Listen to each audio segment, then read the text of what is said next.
Saúde os irmãos com a paz do Senhor. Amém. Meus irmãos, vamos aproveitar que estamos em pé. Abra comigo a sua Bíblia, por favor. Nesta oportunidade, vamos ao Salmo de número 126. Glória a Deus.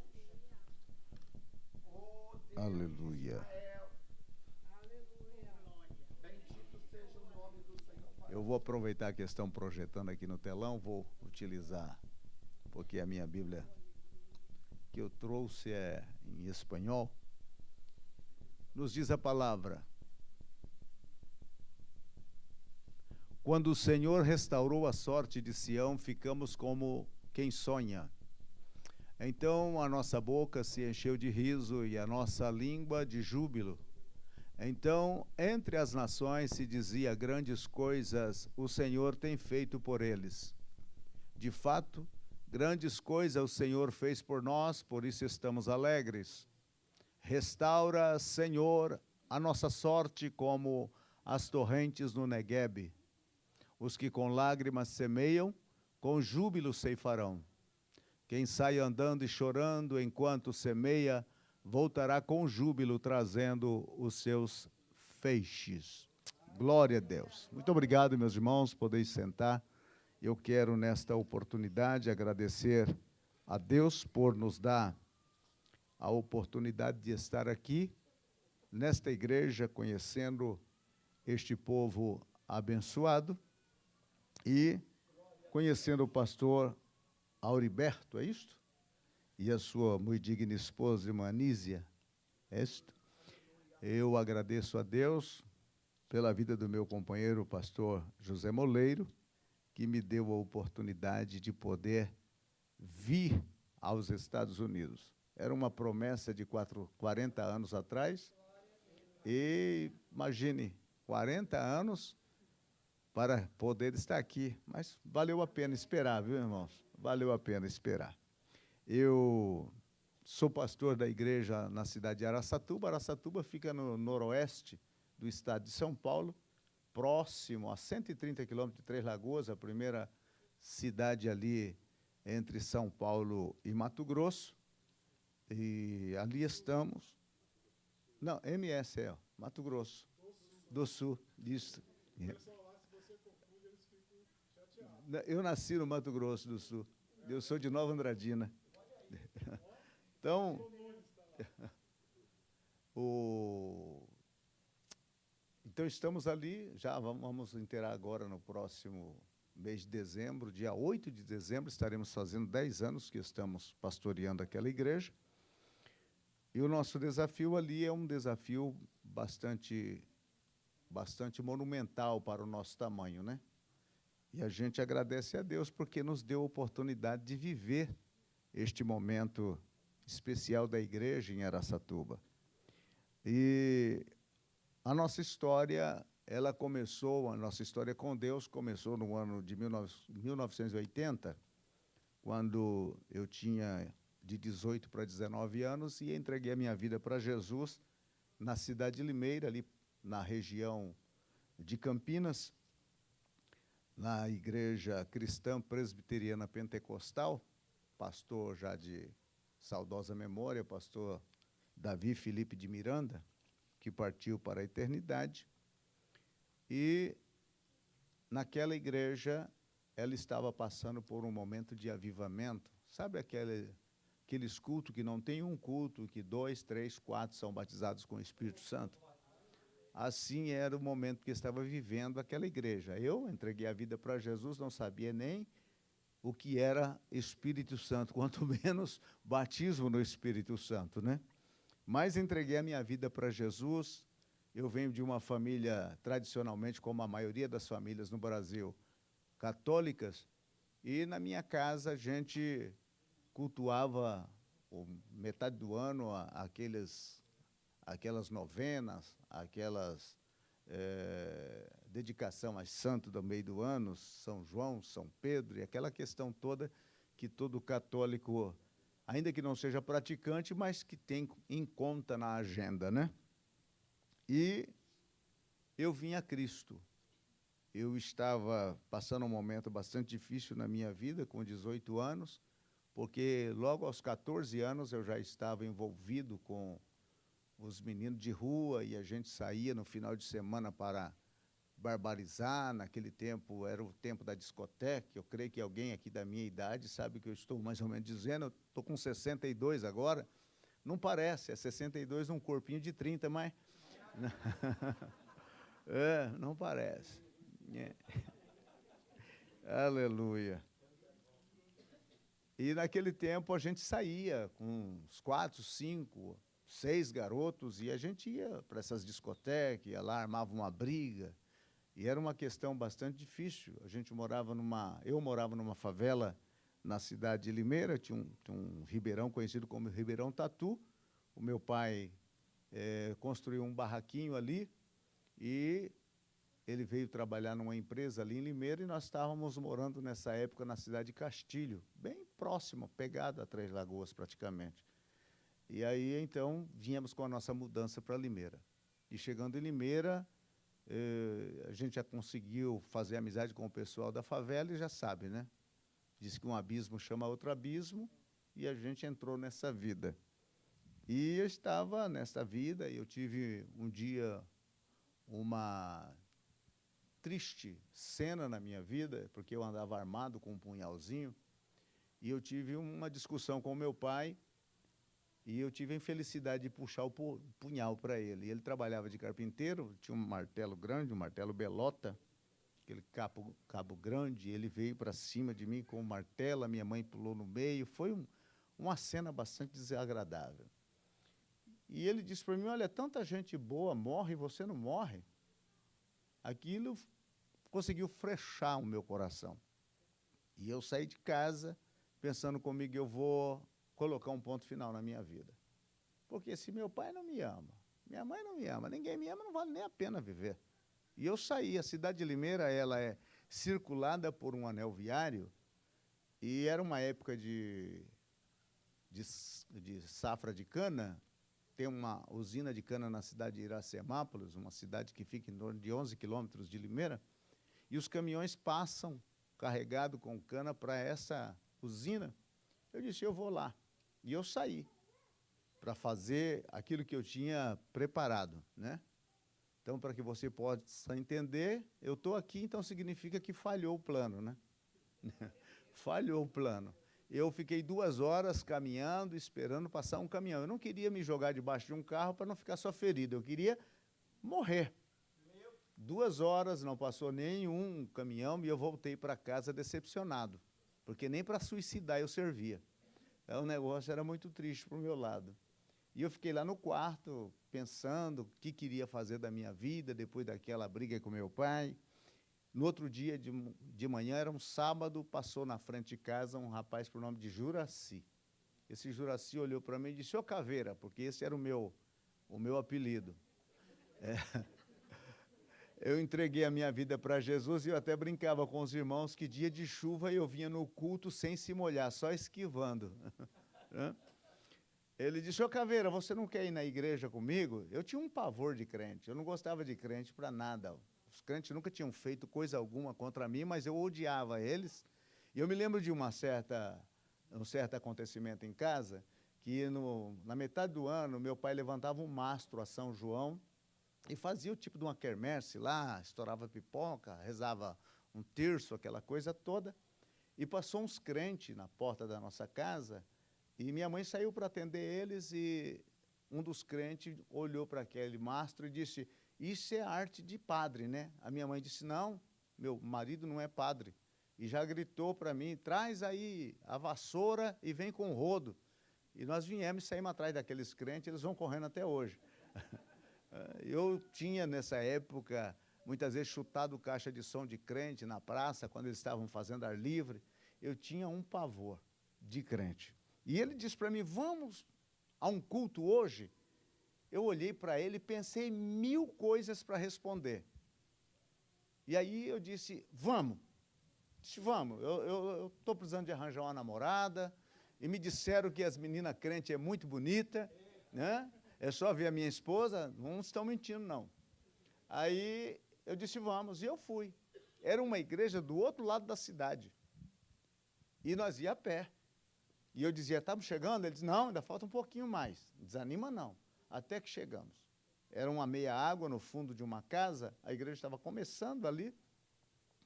Aí eu entrei, quando eu pisei na porta da entrada, tinha uma irmã contando um testemunho. Quando eu pisei, ela olhou para mim, esticou o dedo na minha direção e disse, jovem, Jesus te ama, te trouxe aqui, porque Ele tem um plano na sua vida. Eu disse, vem cá que eu vou orar por você. Lá no mundo, o pessoal dizia, olha, quando você for na igreja do crente e começar com esse negócio, aceita Jesus, eles fazem uma lavagem no seu cérebro e você fica igreja, casa, igreja, casa, igreja. Era assim. Então, cuidado. E naquele momento veio esse pensamento. Eu sentei lá no último banco, como faz a maioria daquele pessoal que vem visitar pela primeira vez a igreja, sentei lá no último banco e ela não me perdeu e ficou, vem aqui, vem aqui, vem aqui. E eu falei, essa mulher não vai me perder. Aí, abaixei a cabeça, falei, vou fingir que eu estou fazendo aqui alguma devoção, e apertei a mão no banco, e estou ali. Quando, de repente, eu levanto a cabeça, eu estava lá na frente, chorando como uma criança. Olha que eu, para chorar, nem pagando eu chorava. E eu, para chorar, era muito difícil. E vieram os irmãos e fizeram um círculo em volta de mim e começaram a orar por mim. E eu só me lembro que eu dizia, bom, Jesus, já que você me ama, eu preciso te conhecer. Hã?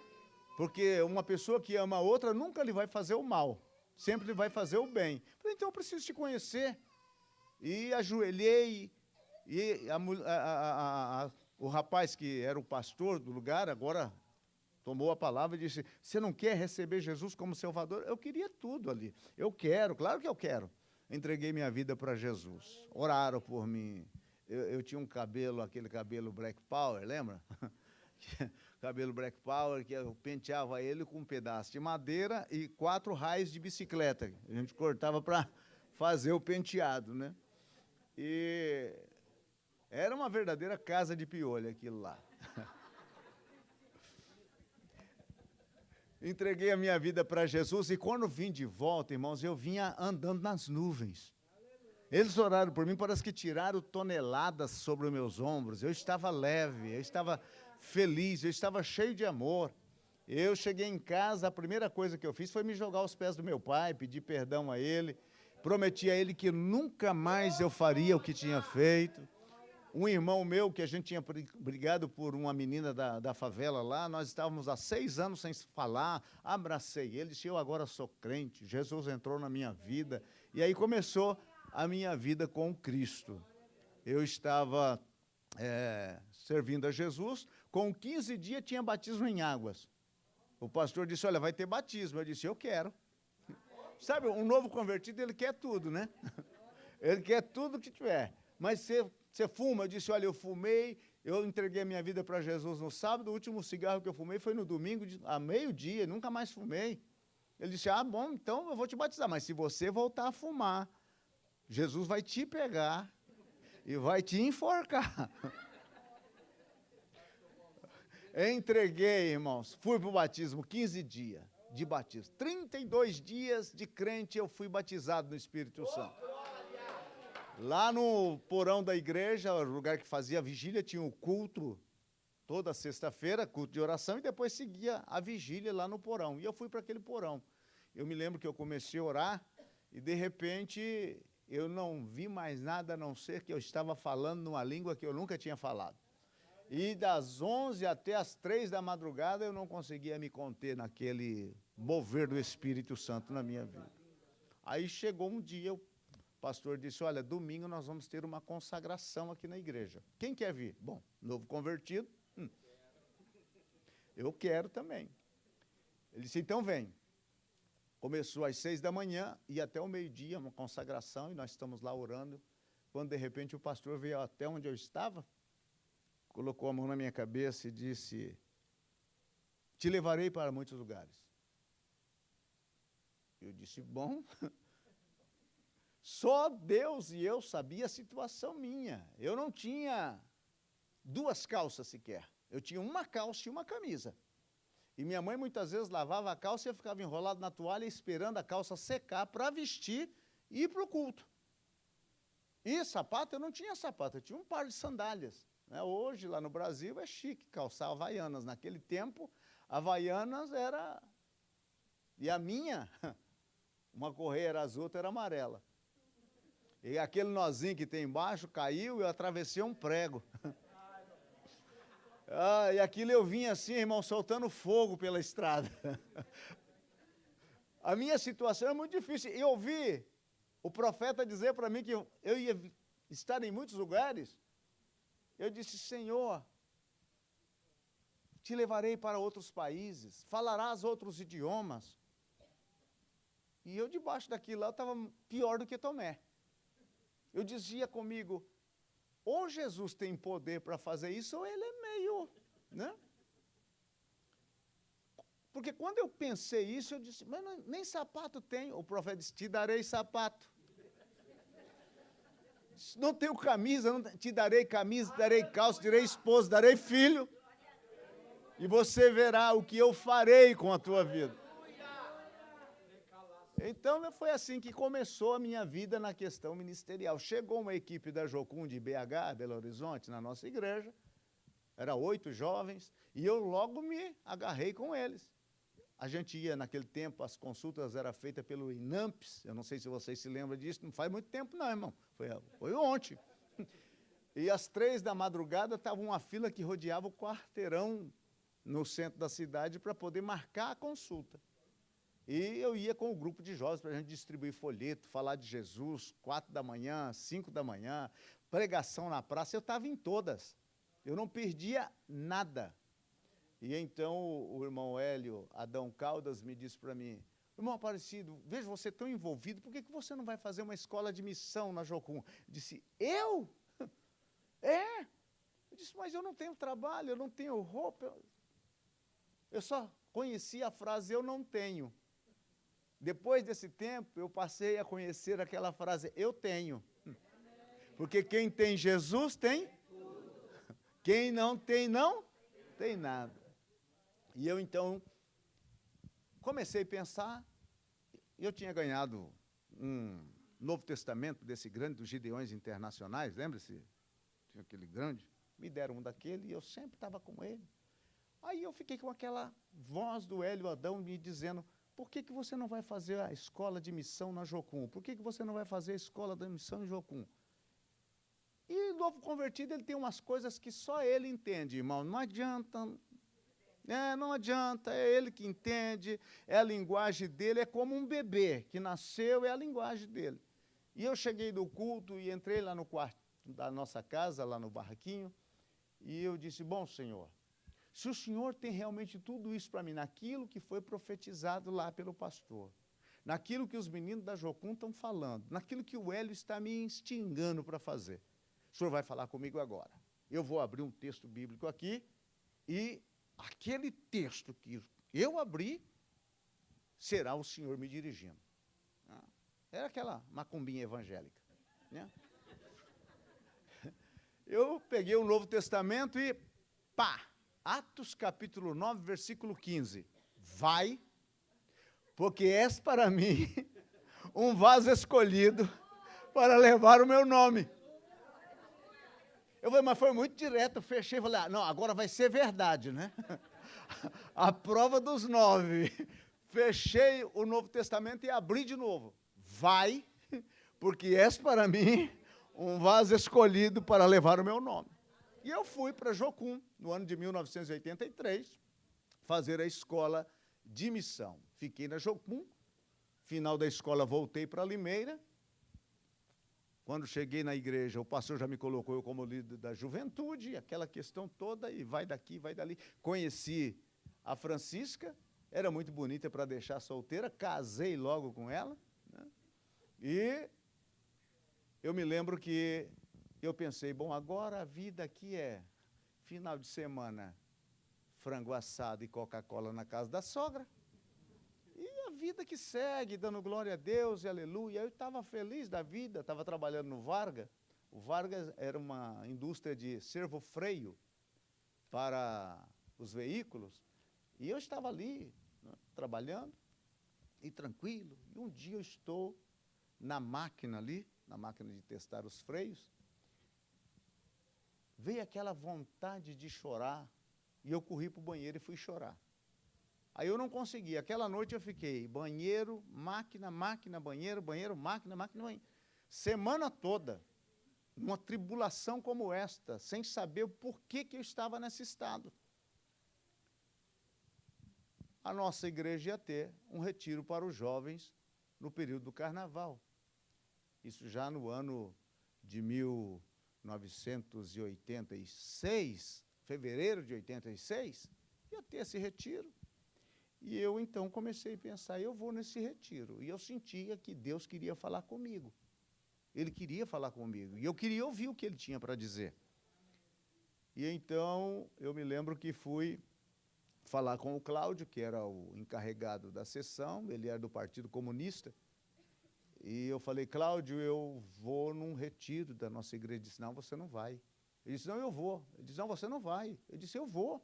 E ficou aquela briga de vai, não vai, vai, não vai. Nós estávamos trabalhando no Servo Freio do Monza, naquele tempo quase todo crente sonhava com um Monza, queria um Monza de qualquer maneira, para colocar aquele adesivo que diz assim, propriedade de Jesus. Esse era o desejo da crentaiada na época. E nós estávamos num turno que, hora extra, feriado, a gente estava lá. Ele disse, não tem condições de você sair. Quando chegou na quinta-feira, porque iam sair na quinta-feira à noite, ficaria o restante da noite quinta-feira, sexta-feira, sábado, e voltaria lá domingo após o almoço. Quando chegou na quinta-feira, ele chegou na sessão e olhou para mim e disse, você vai? Eu disse, eu não falei para você que eu ia? Não, você vai. E aproveita, ore por minha esposa, que ela está com câncer. Falei, tá bom. E eu fui para esse retiro. Eu tinha feito uma programação comigo de fazer um jejum no período que ali estivesse. E eu me lembro que eu fui no alto, era um lugar alto, e lá do alto a gente via a cidade de Piracicaba lá embaixo, e eu fui para o lado onde tinha uma visão maior e comecei a orar e dizer para Deus, Deus, nesta hora muitos jovens vão sair, vão se perverter, vão se contaminar, e muitos deles não vão nem voltar vivos às suas casas. E eu estou orando ali, quando de repente eu senti algo que me deu como um murro nessa região. Pô, e eu caí. Eu caí e entrei em desespero. O meu coração parece que tornou uma brasa, uma pedra de fogo, e eu desesperado naquela situação, aí eu tive uma visão de Deus. Naquela situação eu vi uma estrada longa e muitas pessoas caminhando por aquela estrada. E lá no final da estrada tinha um abismo. As pessoas chegavam e caíam uma atrás das outras aí, naquele abismo. E eu comecei a me desesperar, porque eu queria avisar eles do perigo. E então ouvi uma voz que me disse, você vai e avisa eles. Eu voltei para casa, depois de todo aquele retiro. Eu cheguei em casa e a minha vida perdeu o sabor. O meu desejo era me envolver naquilo que Deus estava me direcionando. Mas para onde? Em que direção? No mês de maio, a minha esposa teve a nossa primeira filha, Karen, e ela estava passando o período do resguardo na casa da minha sogra. Dormimos lá num quarto da casa dela. E o irmão Lázaro, que foi uma das pessoas que me ajudou muito no início da minha conversão, chegou para mim e disse, irmão Aparecido, você sempre está falando de missão, de missão. Os Gideões missionários vão estar em Cosmópolis. Os Gideões, naquela época, estavam começando. Era uma equipe que viajava ao Brasil. Devemos muito aos Gideões, porque eles acenderam o fogo de missão no coração da igreja brasileira e também muitos batismos no Espírito Santo. E, naquela época, a equipe era composta do César Furtado, Amarildo Colares, pastor Cisino, que eram a equipe majoritária. E eles vão estar aí, vai ser uma festa, é o Congresso dos Jovens, por que você não vai? Eu disse, eu vou. Aí fui para lá. Cheguei lá, aquele movimento, muitos jovens, e o presbítero, que era presbítero na época, né, Amauri Colares, ele falou sobre o bom combate de Paulo, e no final ele disse: aqueles que têm uma chamada missionária, que têm um desejo pela obra, vem aqui à frente, vamos estar orando por vocês. Eu pensei comigo: bom Deus, se o Senhor quer falar comigo, o Senhor vai falar comigo aqui. Eu dobrei o joelho lá onde eu estava, e quando eu dobrei o joelho, eu tive a mesma visão que eu havia tido no mês de fevereiro, lá naquele retiro. E eu comecei a entrar em desespero, porque eu queria ajudar de alguma forma. Quando, de repente, escutei uma voz lá do púlpito que eles tinham armado, era o pastor Cisino dizendo: pega esse jovem para mim, pega esse jovem para mim. E veio 2 diáconos, um pegou pelo um braço, outro pelo outro, me levou lá em cima. O pastor Cisino chorava, o pessoal que estava ali chorava, uma coisa impressionante, uma presença de Deus extraordinária. Aí o pastor Cisino olhou para mim e disse: olha, eu não sei quem é esse jovem, nunca vi ele, mas o Espírito Santo me disse para mandar ele para o Amazonas. Meu Deus. Eu não tinha, eu não sabia para onde, eu queria fazer. E então eu disse: se é Amazonas, Amazonas será. Né? Na hora eu só pensei: bom, eu sou casado, tenho uma esposa, fez uma cesárea, tenho uma filha, como é que vai ser isso? Né? E voltei. Quando eu cheguei em casa, na casa da minha sogra, entrei no quarto onde a Francisca estava com a Karen. Quando eu pisei na porta, ela estava com o rosto virado para a parede, ela olhou para mim e disse: nós vamos embora. Eu disse: como assim? Ela disse: era mais ou menos umas 3 da tarde, para as 4, um homem de branco entrou aqui. Me tomou pela mão. Me levou a um lugar onde não tem estradas, não tem carro, é só rio, canoas, as casas são cobertas de palha, e o personagem disse: diga para o meu servo que eu tenho pressa.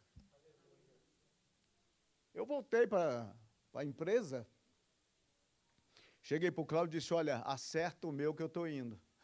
Ele disse: agora sim você ficou doido. Eu falei: estou doido por Jesus. E aí, no dia 23 de agosto, nós nos apresentamos em Camboriú, para ir para o Amazonas. A minha filha tinha 2 meses de nascido, 3 meses, e chegamos ali. O pastor Cisino disse: olha, o Gideon estava começando naquela época, não tinha recursos suficientes. O pastor Cisino me disse: irmão Aparecido, nós não temos como mandar você para o Amazonas. Vamos orar para aparecer uma igreja que esteja disposta. Tá bom. Aí uma igreja na cidade de Três Barras, lá em Santa Catarina, pastor Manuel Borba, ligou e queria receber a visita de um missionário. O pastor Cisino falou: vai para lá. Fomos para lá, passamos 25 dias com eles, e eles foram os primeiros mantenedores nossos no campo missionário. Dia 21 de setembro de 86, nós descemos em Manaus. A igreja de Manaus era pastoreada na época pelo pastor Alcebiades Pereira Vasconcelos. Eles tinham comprado, hoje é o Complexo do Canaã, naquela época era uma clínica de doido. E nós fomos os primeiros a hospedar ali. Eles tinham recém-comprado, e ali foi aonde nós passamos uma semana. Dali nós fomos para Barcelos, pelo Rio Negro, viajando 4 dias e 4 noites até Barcelos. O pastor Alcebiades disse: olha, irmão Aparecido, você vai para lá com o pastor Aurindo até chegar à convenção. Quando chegar à convenção, você vem, nós vamos destinar você para onde você deve ir. Tá bom, pastor. Fomos lá, passamos o restante do ano, vim para a convenção. Quando chegou na convenção, o pastor Alcebiades disse: olha, meu filho, todo aquele que chega aqui dizendo que tem uma chamada missionária tem que ir abrir igreja. Eu disse: pastor, eu estou aqui para o que der e vier. Ele disse: então você vai para o Badajoz. Eu falei: aonde é? Ele disse: olha, procure o pastor Jorge Moura, que ele vai dizer onde é para você. Viajava 33 horas de Manaus a Codajás e mais 36 horas de Codajás ao Badajoz. Uma comunidade com 17 famílias à beira do lago do Badajoz. E foi para lá que nós fomos. Eu me lembro até hoje que o irmão Jorge Aragão, que foi deixar a gente lá no barquinho dele, e ele disse para mim: colocou as nossas coisas, né? Era um fogãozinho de 2 bocas, um botijãozinho de gás, sabe aqueles botijãozinho bem pequeno? As nossas malas, a Francisca, eu e a menina. E ali nós fomos para começar uma igreja naquele lugar. Não tinha casa, não tinha crente, não tinha nada. O irmão deixou as nossas coisas num flutuante. Flutuante é uma casa feita sobre umas madeiras que boiam, que flutuam. Então eles constroem a casa e a casa fica dentro do rio. Colocamos as nossas coisas e o irmão, o dono da casa, melhor, disse, olha, o senhor não pode ficar aqui. O senhor não pode ficar aqui, não. Tá bom. Pegamos as nossas coisas, levamos para debaixo de 2 árvores de jambeiro. Eu atei uma rede, a Francisca colocou a Karen sobre essa rede. E eu disse para ela, olha, vou dar uma volta para ver se a gente consegue alguma coisa. E saí, andando, não encontrei ninguém, voltei. Quando eu voltei, as mutucas, os animaizinhos que tem lá, meruim, pium, não é língua estranha, não, são insetos. Já tinha encontrado a Francisca com a Karen, ela já estava com as pernas empoladas, e a menina chorava, e o sol começou a inclinar, e eu disse, meu Deus do céu, vamos passar a noite debaixo dessas árvores. Orei de novo ali com ela, falei, vou sair mais uma vez. E saí andando, e de longe eu vi um senhor que sorriu para mim. Também sorri para ele, né? Aí nós chegamos, ele disse, olha, meu nome é Anísio. Quando falou o nome da senhora, eu lembrei, meu nome é Anísio. Eu disse, o meu é Aparecido. Ele disse, eu estou indo embora para Codajás. Eu disse, eu estou chegando para morar aqui. Ele disse, eu tenho uma casa para vender. Eu disse, eu compro a sua casa. Eu compro a sua casa. Ele disse, eu vendo a casa. Ele está comprada a casa, só não tem dinheiro. Missionário, lembra dos 2 que chegaram na porta do templo? Não tenho ouro, nem não tem. Missionário que anda endinheirado não é missionário, não. É meio diferente o negócio. Ele disse, eu vendo a casa. Comprei a casa. Era uma casa de 2 pavimentos, de madeira, né? Em cima a gente morava e embaixo a gente consagrou para fazer os cultos. 6 meses ali, a gente não ganhou uma alma para Jesus. Eu orava em pé, pulando, saltando, gritando, da forma como você possa imaginar. Tudo que eu tinha aprendido, porque na teoria, irmãos, é tudo fácil. Na teoria é café com leite e queijo. Na prática que o negócio entra areia na buzina. Nada funcionava. Nada. As pessoas não queriam saber nada de mim. As pessoas não queriam saber nada de nós. 6 meses. E nesses 6 meses, foi uma luta. Quando chegou no final dos 6 meses, o que nós tínhamos levado como arroz, açúcar, a menina mamava mamadeira, e lá não tem leite líquido, lá é leite em pó, mococa. E acabou o leite, acabou o açúcar, acabou o arroz, acabou o feijão. E eu disse para minha esposa, vamos descer para Codajás, a gente aproveita, faz uma compra, toma uma Coca-Cola. Você não sabe o que é 6 meses sem tomar Coca-Cola?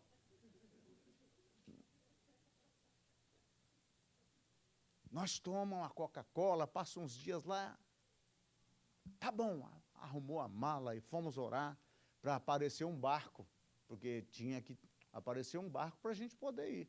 3 da madrugada o barco começou, pou. Falou, a benção está chegando. Quando foi 6 da manhã, ele encostou à beira do povoadinho e eu desci lá. Era um senhor por nome de José Bananeiro, ele vivia comprando bananas na beira do lago. O barco estava repleto de caixas de banana. Havia caixa de banana para todo lado. E eu falei para ele, disse, olha, para levar mulher não dá. A minha esposa já estava grávida do nosso 2º filho, Elionai, mas se você se aventurar a ir em cima dos cachos de banana, tinha que viajar 36 horas em cima dos cachos de banana. E então eu voltei em casa e disse para ela, não, vamos orar por outro barco. Ela olhou para mim e disse, não, vai. Falei, como assim vai? Vai. Eu fico aqui com a menina. Deus vai cuidar de mim. E eu fiquei pensando, disse, não, eu não posso fazer um negócio desse. Eu não posso fazer um negócio desse. Não vai porque nós não sabemos que hora que vai ter outro barco e a gente precisa das coisas. E eu entrei naquele barco. em cima dos cachos de banana, sentei, me acomodei como eu pude, e ela ficou na beira do barranco com a mão dizendo, volta logo. 45 dias depois para voltar. Eu ia para Codajás, pegava um cheque do Banco Bradesco, depositava no Banco BEA, Banco do Estado do Amazonas, levava 8 dias na compensação, quem se lembra dessa época, não faz muito tempo, viu, irmão? Foi na época que Gunnar Ving e Daniel Berg andou por aqui. Fazia 8 dias da compensação, entrava na conta do BEA, eu tirava o dinheiro, fazia a compra, e agora ia esperar um barco que ia para o Badajoz para me dar uma carona. E ela ficou lá. E eu, desesperado, porque ela não tem... Hoje, com o celular, você conversa com o mundo todo, né? Naquele tempo, irmãos, era só a rádio Cipó. Não tinha comunicação, ninguém sabia. Nada. E eu desesperado, Deus, será que está viva? Deus, a minha esposa, a minha menina, o que vão pensar de mim se essas duas criaturas morrem? Eu desesperado nessa situação, até que consegui uma passagem e fui. Quando o barco chegou no lançante que entra no lago, eu já vinha com o coração na boca de desespero. Está viva ou não está viva? E lá, quando chega um barco num povoado daquele, é como o presidente da República chegando, vem todo mundo para a beira, e ela, por ser um pouquinho baixa, não posso falar baixinha, mas um pouquinho só, e eu procurava e procurava, e de repente vi, estava mais bonita do que quando eu tinha deixado. Eu falei, meu Deus do céu, eu disse as caixas, eu disse, como é que você está? Ela disse, eu estou bem, eu preciso falar com você. Eu disse, então vamos para casa. Chegamos em casa, coloquei as caixas, e ela começou a me contar, naquele dia que você desceu, quando chegou a noite, eu tinha a última mamada da Karen. Era 2 colheres de leite e 1 de açúcar. E eu, então, antes de dar mamadeira para ela, fiz a oração a Deus, disse, bom, Senhor, esta é a última mamada que eu tenho para Karen. Amanhã cedo ela vai pedir, eu não vou ter. Eu não sei quando vou ter, porque o meu marido desceu para fazer compra, não sei quando ele vai voltar. Eu fiquei aqui com ela. Se a gente morrer aqui, teu nome será blasfemado. Os teus inimigos vão dizer que o senhor não teve poder suficiente para cuidar da esposa de um missionário com a sua filhinha aqui. Então, Senhor, me acuda. E deu uma madeira para a cara e foi dormir. 5 da manhã, alguém bateu na nossa porta. 6 meses lá, nunca ninguém tinha batido na nossa porta. Ela abriu a janela de cima e tinha uma senhora com as 2 mãos para trás. Ela desceu as escadas, abriu a porta. Bom dia, no que eu posso te ajudar? A senhora disse, não, meio assustada, eu estava na rede dormindo quando uma voz gritou na minha cabeça, dizendo, vai na casa do pastor. Eu sei que a gente não pode conversar com vocês, porque antes de vocês chegarem aqui, o padre veio e disse para a gente não conversar com vocês, porque o marido da senhora come criança.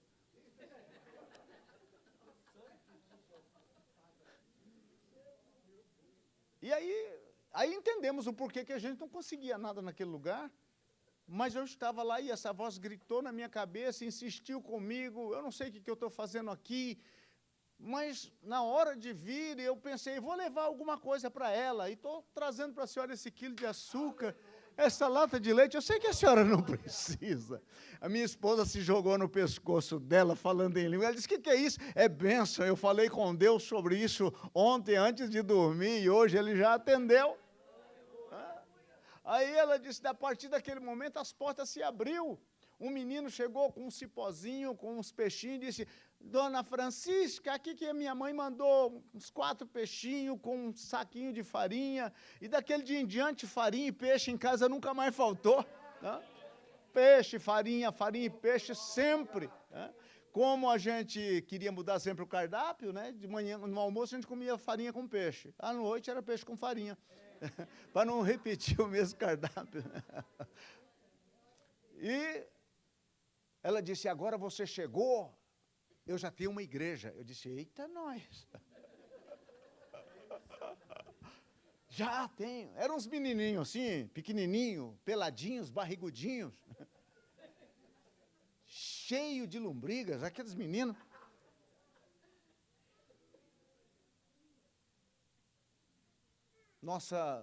O localzinho que consagramos para o culto, a gente acendia velas, porque a gente não queria usar a lamparina, para não ficar com o nariz como escapamento de fenemê. Então, acendia velas. Quando chegou, ela disse, você chegou e nós vamos ter culto hoje. Tá bom. Aí foi chegando. Chegou primeiro Franklin, um meninozinho assim de uns 11 anos. Pastor, que hora que é a missa? Eu disse, daqui a pouco. Aí veio os primeiros crentes da minha esposa, Frank e mais uma escadinha de menino barrigudo. Chegou uma senhora que tinha ganhado, naquele tempo os políticos podiam doar camiseta, lembra naquele tempo? Aquela camiseta de político, né? Você tomava uma chuva com uma dela, ela, a parte das costas vinha para frente, né? Ou então encolhia. E ela chegou com um toco de bermuda, com a camiseta daquela que ela tinha ganhado, sabe Deus em que eleição foi aquela, toda furada, e disse, pastor, eu queria tanto assistir a missa, mas eu não tenho roupa, eu posso entrar na missa assim? Disse, pode, entra. Chegou o marido dela, que era pescador de peixe-boi, o senhor Sebastião, sem camisa, com toco de bermuda, daquela bermuda que só o sangue do cordeiro. Pastor, eu queria estar na missa, mas eu não tenho roupa. Eu posso estar assim? Pode. E aí começamos o culto, cantando os hinos de número 15 da harpa, e aquela questão toda, e a Francisca foi cantar com a congregaçãozinha dela. Se eu cantar, sou um soldadinho de Jesus. E cantando, e no meio, o Frank, que era o maiorzinho, levantou as mãos e começou a dizer, obrigado, Jesus, obrigado por ter mandado o pastor para ensinar o caminho do céu para nós. E eu olhando para eles, eu comecei a chorar, porque eu lembrei das nossas igrejas no estado de São Paulo, que muitos crentes diziam, eu não vou no culto porque eu não quero repetir o mesmo sapato, eu não quero repetir o mesmo terno, eu não quero repetir o mesmo vestido. E lá eles, sem roupa praticamente, estavam ali. Mas uma coisa que me alegrou o coração é que quando a trombeta soar, os crentes de São Paulo irão subir, mas aqueles amazonenses, naqueles lagos, naqueles igarapés, naqueles Paranã, também subirão para encontrar com o Senhor nosso Deus na glória. Ali ficamos todo o ano de 1987, e eu me lembro que passou uma senhora lá e disse, pastor, fiquei sabendo que o senhor tira umas missas fortes. Eu quero que o senhor vá tirar uma missa dessa lá no Capatará. Ficava 6 horas de viagem do Badajoz ao Capatará. Eu disse, nós vamos. Um dia entramos no nosso barquinho andava 2 metros para frente e voltava 3. Né? Um motorzinho daquele, uma coisinha. E chegamos lá naquele lugar. Quando chegamos naquele lugar, a senhora veio falar comigo, disse, o senhor não avisou quando vinha? Eu falei, mas como que eu ia avisar? O senhor chegou, a gente não tem nada, o senhor pegou a gente desprovisto, a única coisa que a gente tem é farinha e nada mais. Ele, não, mas fica tranquilo, eu tenho uma cartucheira aí no barco, eu vou entrar com o irmão Manuel para dentro da mata e a gente mata um animal aí, um veado, uma anta, e a gente faz um almoço aqui. E entramos, mato adentro, andando 3 horas dentro do mato e nada. Passamos por um bando de guariba, eles estavam cantando uma felicidade mesmo. Eu disse, não, mas esses animais, esses indivíduos, eu ainda não comi, né? Aí vamos seguir. Andamos mais 1 hora, nada. Falei, olha, irmão Manuel, os guariba ainda continuam lá. Guariba é uns macacos que tem lá. Aí viemos, caprichei na mira, derrubei um daquele e levamos o sujeito. Era época de fruta, e eles ficam gordinhos, quando ele caiu, ele partiu a barriga, aquela banha amarelinha. Aí lá eles não tiram o couro, lá eles pelam como pela porco.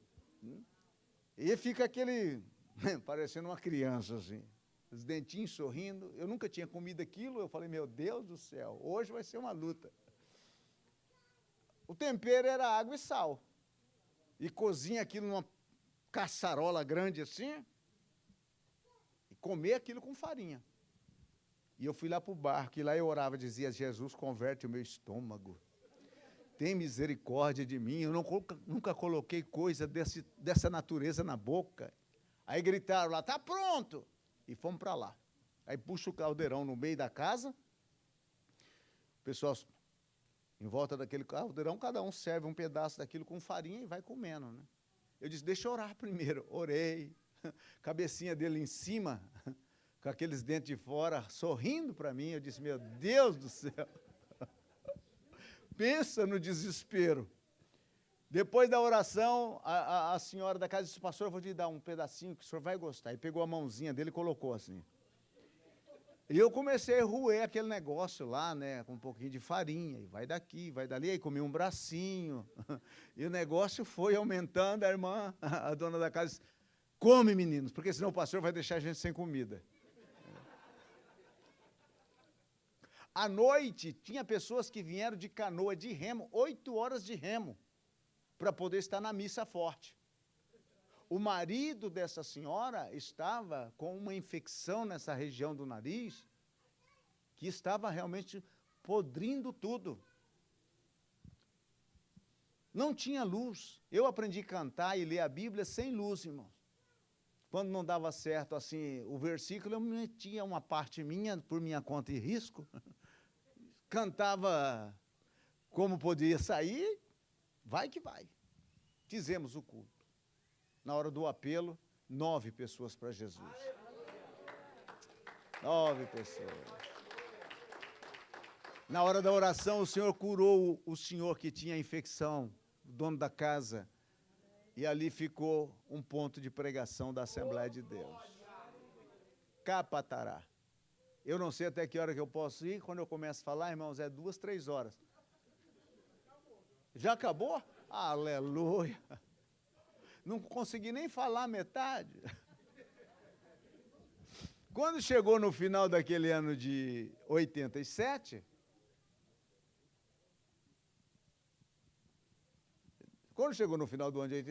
eu vim para Manaus, o pastor Eusebio disse, irmão Aparecido, estamos sabendo das notícias lá do Badajoz. Mas quem contou?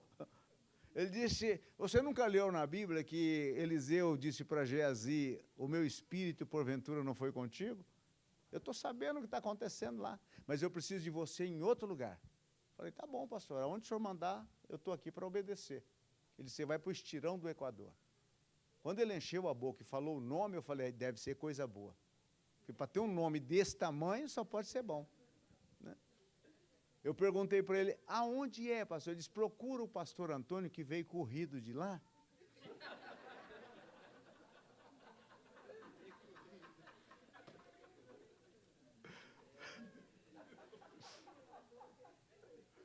E ele vai te dizer onde é. Eu saí da sala do pastor Alcebiades, encontrei o pastor Antônio, falei, pastor Antônio, pastor Alcebiades está dizendo para mim ir para o estirão do Equador. Ele deu 2 passos para trás e olhou para mim e disse, Deus tenha misericórdia de ti, meu filho. Eu disse, mas aonde é que fica? Ele disse, você pega um barco aqui em Manaus, viaja 8 dias e 8 noites até Tabatinga, na fronteira do Brasil com a Colômbia e Peru. Depois você pega outro barco e viaja mais 4 dias e 4 noites pelo Rio Javari, lá onde o vento faz a curva, é o estirão do Equador.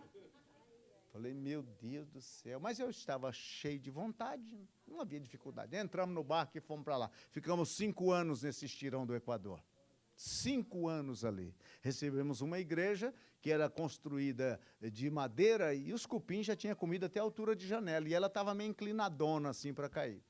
Um dia eu estava andando e o comandante do pelotão, porque lá tem um pelotão do Exército, na fronteira do Brasil com o Peru, morava nessa época lá 482 pessoas, e ele me disse, ô pastor, aquela igrejinha vai cair em cima de vocês e o senhor será culpado. Eu vou ter que proibir vocês de cultuar naquele lugar. Eu disse, é o que eu tenho. Aí eu fui para a oração. Em casa tinha um quartinho onde eu entrava lá para orar, fazer o devocional da manhã, e eu estou lá orando quando uma voz falou comigo. Faz uma casa para glorificar o meu nome neste lugar. Eu pensei que eu estava ficando doido. Porque imagine, se um saco de cimento em Manaus custasse 5, quando chegasse lá no estirão do Equador, custava 15. A nossa igreja, o dízimo e a oferta, uma paca, um tatu, um quarto de anta, um tambaqui, uma manta de pirarucu, jacaré, era o que tinha. Dinheiro lá é que nem perna de cobra. Não tem. E eu escutando aquela voz, faz uma casa para glorificar o meu nome. E o duro que a casa passou na minha frente, pintadinha de azul, janela e porta preta. Eu falei, e nome em letras de latão. Eu disse, meu Deus do céu, agora eu fiquei doido. Fui para a escola dominical, reuni os irmãos, falei o que o comandante tinha falado e falei o que Deus tinha falado. Aí eles começaram a rir de mim. O irmão Alonso disse, pastor, mas aonde nós vamos conseguir tijolo? Aonde nós vamos conseguir pedra? Aonde nós vamos conseguir ferro? Aonde nós vamos conseguir cimento? Aonde nós vamos... Eu falei, eu não sei, mas eu só sei que Deus falou. Bom, pastor. O irmão Francisco Batista, que o ano passado faleceu, está na glória, olhou para mim e disse, pastor, mas Jesus não vai voltar? Eu disse, vai. Então, a gente entra no mato com machado, cada um com um facão, corta umas madeiras, faz uma reforma nesta aqui, para esperar Jesus, pastor. Falei, irmão, Jesus me mostrou a igreja, ela é de tijolo, pintada de azul, com janela preta e com letreiros de metal. Ele olhou para mim e disse, pastor, o senhor tem certeza que o senhor está bem da cuca? Eu disse, bom, irmãos, eu não sei, só quero que vocês me ajudem. Vocês vão me ajudar? Não, vou ajudar, pastor. Então, vamos lá. Amanhã nós vamos abrir as valas. Abrimos as valas. Enquanto estavam abrindo as valas, o irmão Alonso perguntou, pastor, quanto é que vai ser a igreja? Eu disse, 8 de largura, 16 de comprimento. Mas, pastor, para que tão grande? Eu falei, porque Deus é grande. Aleluia. Deus é grande. E nós estávamos ali, passou o soldado Farney, e disse, ei, seu Alonso, por que vocês estão abrindo essas valas em volta do templozinho de vocês? É para não entrar água da chuva? Ele disse, não, o pastor vai construir uma igreja de tijolo para nós. Ele disse, eu duvido. Eu duvido. Pode duvidar de nós, né? Mas duvidar do nosso Deus, ele até gosta de entrar numa briga dessa natureza. E então, está lá, as valas mais bonitas que você possa imaginar. Não tinha tijolo, não tinha cimento, não tinha nada. E eu lá de casa olhava para as valas e disse, Jesus, a primeira chuva, isso vai encher e alagar tudo aqui. Aí eu tive uma ideia. Falei, vou descer até Tabatinga, falar com o pastor Aderaldo, tiro uma oferta grande lá na igreja dele, compro uns sacos de cimento e alguns tijolos, faço pelo menos alicerce. E peguei nossa canoa com pack-pack, rabudo, é um motorzinho pequeno, um rabo grande, aquilo lá para viajar. Parei em Atalaia do Norte, pastor Lucas Timóteo, que era o pastor naquela cidade, preguei naquela noite, falei do projeto, ele disse, eu vou fazer uma oferta para você. Fez uma oferta, deu uma moeda e 2 botões. Foi o que me entregaram. Olha, pastor, o que entrou? Falei, meu Deus do céu. Entrei na canoa e vamos descendo. Tinha mais 4 horas para chegar em Tabatinga. Já tinha viajado umas 2 horas quando uma baleeira, esse barco de alumínio, passou na frente da nossa canoazinha. O pastor do Estirão. Eu disse, sou eu. Ele disse, olha, o prefeito Gumercindo disse para o senhor voltar em Atalaia que ele quer falar com o senhor. Eu disse, tá bom. Entrei com eles naquela canoa e voltamos. Cheguei, o Gumercindo estava na beira do rio. Aí chegou, mas pastor, como assim? O senhor num projeto daquele, o menino que trabalha na prefeitura e que estava no culto lá da igreja do pastor Lucas, falou para a gente queria ajudar. No que a gente pode ajudar? Eu falei, em tudo. Eu só tinha as valas. Em tudo. Eu disse, não, tudo não dá, pastor, mas a Polícia Federal, ela fez uma apreensão de uma balsa cheia de cimento,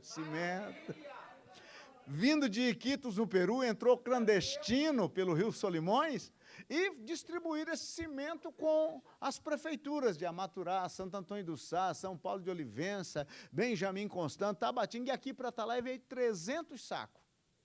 Se eu te doar 100 sacos desses, o senhor fica contente? Ah, eu pulei no pescoço dele. Já entrei no manto, como diz os meninos, né? Comecei a falar em mistério. Disse, que é isso? Não, é benção. É benção. Aí fui para Tabatinga, cheguei era um culto de jovens, preguei, falei para o pastor Aderaldo, ele disse, ih, meu amigo, dinheiro aqui é que nem ver orelha de freira. Dinheiro aqui é artigo de luxo. E eu preguei, falei, terminou o culto, vou descendo as escadas do púlpito, porque em Tabatinga o púlpito ficava bem alto assim, vou descendo as escadas, aí um rapaz estava na beira, no pé da escada, disse, o senhor é o pastor do Estirão do Equador? Sou. Ele disse, meu nome é Elvésio, imagina o nome desse. Tem alguns anjos que têm uns nomes estranhos, né? Elvésio. Eu disse, pois bem, eu sou paraense. Falei, maravilha, eu sou de Bragança, no Pará. A minha mãe, ela é dirigente do círculo de oração da Assembleia de Deus, em uma congregação lá em Bragança.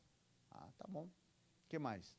Então, a minha mãe, ela fez um voto. Falei, ah, que bom. E que voto? Ela fez um voto que se eu conseguisse me formar na faculdade, na universidade, eu iria dar o primeiro salário para uma obra de Deus. Tá tudo bem. E eu disse, e daí? Disse, ela lavava roupa e conseguiu pagar os meus estudos. E eu me formei, enganjei no Exército, sou o terceiro tenente do Exército, como odontólogo, e hoje foi o meu primeiro pagamento. E quem estava lá para pegar o dinheiro do voto? Eu. Me entregou o cheque do Banco do Brasil, comprei ferro, comprei mais algumas coisas que faltavam. O irmão José Rodrigues, que tinha um barco por nome de Monte Carmelo, disse, eu levo tudo para você lá em cima. Embarcamos tudo aqui e fomos para o Estirão do Equador. Para resumir, irmãos, depois de 22 anos eu voltei lá. Criança que eu apresentei são pais de filhos.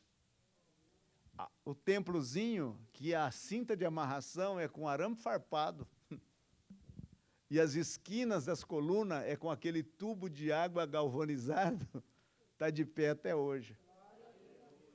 E eu olhei para tudo aquilo e eu disse, só Deus faz isso. Eu me lembro que quando nós precisávamos do tijolo para fazer a igreja, a madrugada chegou umas balsas vindo do Boca do Acre, no estado do Acre. E o capitão daquela missão era crente da Assembleia de Deus. Ele chegou e disse para mim, quem é o pastor da Assembleia de Deus aqui? Eu disse, sou eu. Disse, nós vamos passar a máquina, arrancar todos esses tijolos, porque as ruas eram todas pavimentadas de tijolo, aqueles tijolo antigo, baiano, e todo tijolo é seu, sobrar inteiro. Eu tenho foto dessa montanha de tijolo que a gente fez na frente do templozinho, e está lá em pé a construção. Quero contar a vocês a última coisa. Quem pode me ouvir ainda? Amém. Quem me dá mais 5 minutos? Amém. Só você me dá 5 minutos? Quem me dá? 5, 10, 15, 20, 25, 30, 35, 40. Maravilha! Então, estou bem hoje. Nós estávamos nesse estirão do Equador e o meu filho, Elionai, hoje ele está em Uruguaiana, no Rio Grande do Sul. Quando nós fomos missionários na Argentina, ele foi servir aeronáutica lá em Santa Maria e veio tirar o serviço em Uruguaiana e ali conheceu uma gaúcha e se casou e por lá ficou. Nós estávamos ali nesse estirão do Equador já do 4º para o 5º ano. E ele, andando pela casa, aquela criança que começa a andar, fica enriqueta, né? Para lá, para cá. E esse menino Ou melhor, ele estava começando a engatinhar. O do andar é uma questão de um pão, que em outra ocasião que eu vier aqui eu vou contar, mas essa eu vou contar agora. Ele estava engatinhando e nós tínhamos um fogão a gás em casa, sabe aquele fogão missionário, né? Que é aqueles ferros de cima, estão tudo quebrado, torto. As panelas de missionário parecem mais cuia, né? O fundo sai para fora, assim, e não equilibra em cima daquele negócio de jeito nenhum. E a minha esposa fazia para ele mingau de banana. Enchia a banana com água para fazer a mamadeira e dar para ele. E ele, engatinhando pela casa, foi até o fogão. Francisco estava fazendo um mingau e estava fervendo o mingau. Ele foi tentar ficar em pé na porta do fogão. E a panela virou em cima das costas dele. E ele teve queimadura de 3º grau. Eu estava na casa de um irmão fazendo uma visita, chegou o irmão da igreja, pastor, corre na sua casa porque o seu filho se acidentou. Eu vim em casa, quando eu cheguei, está a Francisca com o menino, o couro das costas soltando, e aquelas feridas, ela já desesperada, chorando, e eu falei, e agora? Para o recurso mais próximo, 4 dias e 4 noites de viagem. Eu disse, não é possível. Ou então, se viesse um avião do Exército, para poder trazer correspondência e alguns outros militares ali no pelotão. E então eu vou lá para o pelotão, o capitão Brodowski me atendeu, disse, Brodowski, é o seguinte, meu filho se queimou e eu preciso ir para Tabatinga imediatamente para ter recurso. Ele disse, pastor, não tem como. Não tem um transporte que vai sair aqui para Tabatinga.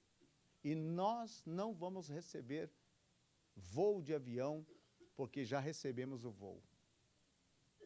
Falei, mas e agora? Ele disse, volta lá, deve ter alguém por aí pelo pelotão que faz algum tipo de benzimento.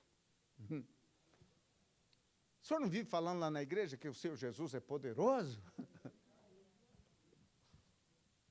Eu voltei para casa, a Francisca lá, e eu entrei no quartinho e fui orar. Estou lá orando, quando ouvi uma voz. Essa voz me acompanha há muito tempo, viu, irmão? Ouvi uma voz que disse, volta lá, diga para aquele homem que eu vou mandar o avião. Eu disse, eu vou voltar lá no pelotão. Ela disse, mas você já veio de lá agora? Eu disse, vou lá porque Deus está mandando eu ir lá. E eu cheguei lá e falei, Brodowski, o meu Deus mandou eu vir aqui dizer para o senhor que ele está mandando um avião. Ele olhou para mim, pastor, seu menino queimou, o senhor está meio desesperado. E falei, bom, avisado você está. Eu estou voltando, a minha esposa já está vai arrumar a mala, porque o avião vai chegar. Eu cheguei em casa e falei para ela, arruma a mala, porque Deus que falou que ele vai mandar o avião. Bom, quando foi uns 10 minutos, o avião... Lá veio o Brodowski desesperado com mais 2 soldados. Pastor, o avião chegou. Eu não falei para você, seu incrédulo, que ele disse que ia mandar o avião? Já peguei as coisas da Francisca com o menino e nós fomos para o aeroporto. Cheguei lá, desceu o comandante do voo. Quem é o pastor? Eu disse, sou eu. Ele disse, alguém lá em cima gosta muito do senhor, hein? Eu vinha voando, o meu voo não era para cá. Eu vinha voando de Tabatinga para Cruzeiro do Sul, no Acre.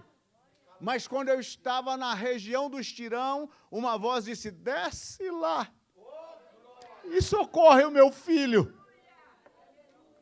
O que o senhor precisa? A minha mãe, ela é dirigente do ciclo de oração em Taubaté, São Paulo. E ela diz, quando você ouvir esta voz, obedeça, porque é Deus falando.